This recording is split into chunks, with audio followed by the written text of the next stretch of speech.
জানাচ্ছি। আপনারা দেখেছেন আজকে আমাদের দুটো প্রেজেন্টেশন হয়েছে। হ্যাঁ, একটা হলো যে আমাদের উপস্থাপন করেছিলেন আমাদের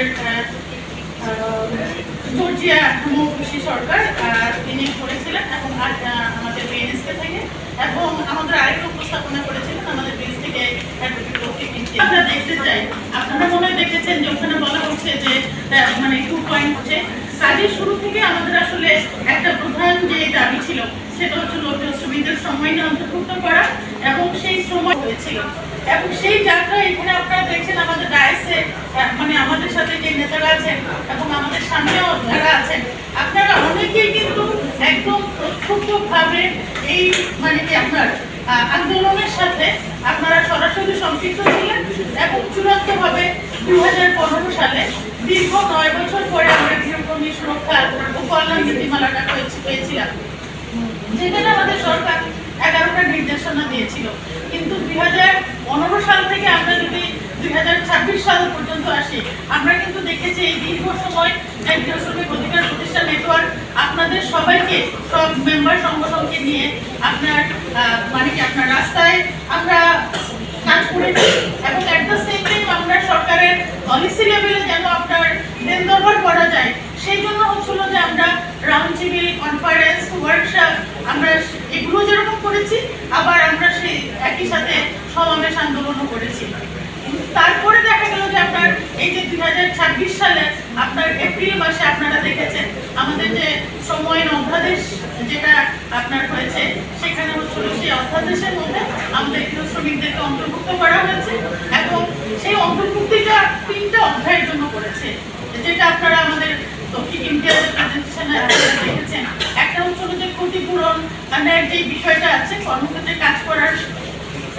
ফলে সে যদি কোনো দুর্ঘটনায় পতিত হয় তাহলে তার জন্য হচ্ছিল তার ক্ষতিপূরণের বিষয়টা। তার হচ্ছিল যে আপনার ট্রেড ইউনিয়ন রাইটসটা, অর্থাৎ ট্রেড ইউনিয়ন করার যে অধিকার, সেই অধিকারটা সেখানে আপনার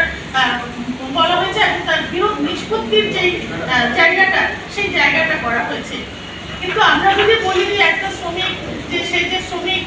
তার জন্য তার হচ্ছিল প্রথমেই দরকার তার একটা অ্যাপয়েন্টমেন্ট লেটার, হ্যাঁ, তার একটা চুক্তিপত্র তার দরকার, তার মজুরিটা নির্ধারিত হওয়া দরকার, তার কর্মঘণ্টাটা নির্ধারিত হওয়া দরকার, তারপরে হচ্ছিল যে তার যে সামাজিক সুরক্ষা, হ্যাঁ, বিশেষ করে